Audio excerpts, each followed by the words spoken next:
हमने संकेत किया सज्जनों, क्या संकेत किया?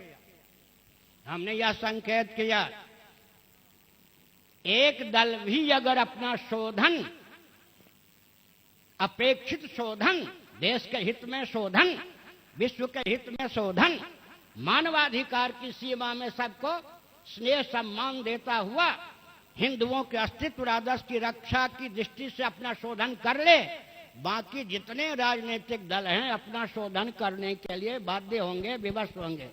तो शोधन का बिंदु मैं बताता हूं, 2 बिंदु हैं। इन राजनीतिक दलों को अवसर प्राप्त है 5-7 महीने, ये अपना अपेक्षित शोधन कर लें। नहीं करते हैं तो रसातल में पहुंचने के लिए तैयार रहें। ये कोई मनोविनोद नहीं है, ये कोई मंच नहीं है कि आप लोगों से ताली बजवाने के लिए बात कही जा रही है।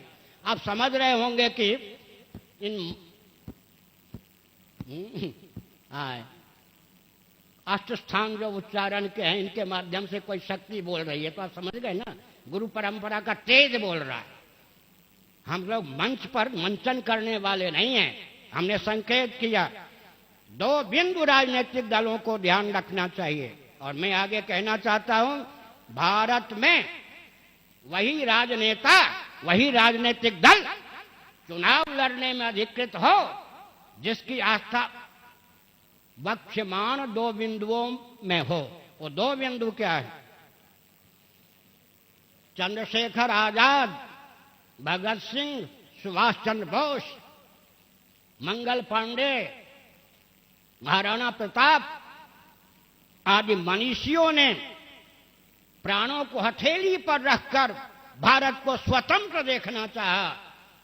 उनके हृदय में स्वतंत्र भारत का जो स्वरूप था, राजनीतिक दलों को अवसर है कि उसको समझें और क्रियान्वित करने का मार्ग प्रशस्त करें, अवरोधक न बने।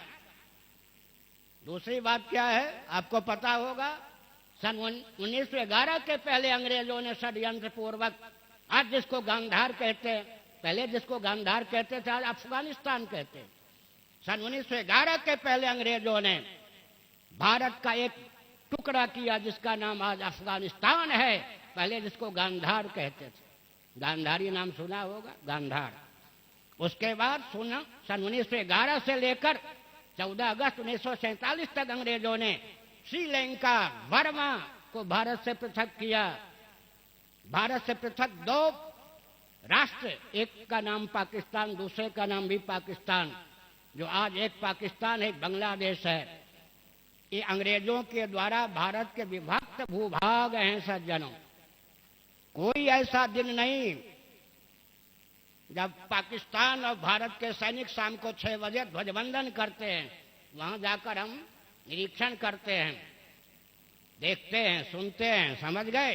कोई ऐसा दिन नहीं जिस दिन भारत की सीमा छलवल डंके की चोट से पड़ोसी राष्ट्रों की ओर खिसकाई न जाती और खिसकती न हो। विभाजन का यह क्रम प्रतिदिन चल रहा है। आपको सुन के आश्चर्य होगा, अंग्रेजों ने सन 1911 से लेकर 14 अगस्त 1947 तक 3 बार भारत का विभाजन किया। अफगानिस्तान का विभाजन पहले कर लिया था। स्वतंत्र भारत के सत्ता लोलुप दूरदर्शी दिशाहीन प्रधानमंत्रियों ने 10 बार भारत का विभाजन किया। विभाजन का क्रम प्रतिदिन चला आ रहा है। इसलिए हमने संकेत किया। दूसरे बिंदु क्या है? विभाजन के बाद, पाकिस्तान बनने के बाद, विभाजन के बाद जो भारत को स्वतंत्रता प्राप्त हुई, वो स्वतंत्रता क्या संकेत करती थी और करती है, समझ गए? विभाजन के बाद का भारत कैसा होना चाहिए? एक, महाराणा प्रताप, मंगल पांडे, सुभाष चंद्र बोस आदि मनीषियों ने स्वतंत्र भारत का क्या स्वरूप समझा था, इन दोनों बिंदुओं पर ध्यान आकर्षित करके राजनेता अपने दल का अपेक्षित शोधन करें। अगर शोधन नहीं करेंगे तो व्यासपीठ दुर्बल नहीं है। अभी आपने सुना ना, मातृ प्रसाद जी से मैंने भी कल कहा था, हम आप जितने हैं मूल में तो श्रीमन नारायण हैं। अगर कोई हरि को माने तो हर को माने, तो मूल में तो यही है। इस कल्प में हम लोगों की गुरु परंपरा, पूरा विश्व सुन ले, ज्योतिष के आधार पर विचार कर लेना, इस कल्प में हम लोगों की गुरु परंपरा 1,97,29,49,116 वर्ष है। इसको कोई फूंक मार के उड़ा देगा क्या? किसी में क्षमता है क्या? इसलिए जब तक हम लोगों की भिकुटी तनी नहीं है, तभी तक सत्ता लोलुप दूरदर्शी राजनीतिक दलों की दाल गल रही है। अधिक समय तक भारत में हम गोवंश की हत्या को नहीं सह सकते। एक क्षण के लिए भी असह्य है, एक क्षण के लिए भी असह्य है, लेकिन वही स्थिति होगी। आप इसको केवल रोचक वाक्य मत समझिए। मंच पर ताली, मंच पर जैसे कोई बने हुए होते हैं ना, उस ढंग से एक्टर एक्ट्रेस की बात मत सुनिए। जैसे वशिष्ठ जी ने संकेत कर दिया, नंदिनी तुम समर्थ हो, हम शक्तिपात करते हैं, तुम अपनी शक्ति का प्रयोग करो। नंदिनी ने तत्काल शरीर का विन्यास किया, यवन सैनिकों को प्रकट करके विश्वामित्र के सैनिकों के कचूमर निकाल दिए। वैसे ही ये जितने गो हत्या के पक्षधर हैं, काटजू इत्यादि, लज्जा की बात है कि स्वतंत्र भारत में हिंदुओं के मुख से गोवंश की हत्या का समर्थन हो रहा है। क्या महाराणा प्रताप जहां होंगे इसको सुनकर रोते नहीं होंगे? मंगल पांडे जहां दिव्य लोक में होंगे, आज हिंदुओं के मुख से गो हत्या के समर्थन की बात चली आ रही है। पगली सरकार जो पश्चिम बंगाल की, वो कहती है गरीबों का भोजन है गोवंश। कल कोई कह सकता है कि माता का मांस, पिता का मांस गरीबों का भोजन है।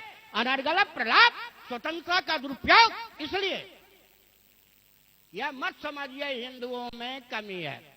अंत में कल मैंने बताया, परसों बताया स्वामी जी को, बाहर का संघ बल हमें कम दिखता हो, आपको दिखता ही होगा कम, लेकिन विश्व की वैश्वानर रूपता, मांडुक्य उपनिषद, तेजस की हिरण्यगर्भ रूपता, प्राज्ञ की अंतर्यामी सर्वेश्वर रूपता, तुर्य की ब्रह्म रूपता का जिसको विज्ञान है, वो चलता फिरता आत्मभम है और अरबों सैनिकों का सेनापति है। समझ गए ना? इसलिए हमारे एक एक व्यास गद्दी के पुरोधा बाहर से भले एक दिखते हों, लेकिन उपासना के बल पर, समष्टि तादात्म्य पत्ति के बल पर अरबों सैनिकों से अधिक बल था। विश्वामित्र को कहना पड़ा धिक बलम, क्षत्रियों का बल धिक्कार। सारे अस्त्र शस्त्रों का प्रयोग करके भी वशिष्ठ जी के ब्रह्मदंड के सामने उनके अस्त्र शस्त्रों की दाल नहीं गली। तो हमने संकेत किया, पवन तनय बल पवन समाना, का चुप साध रहो बलवाना।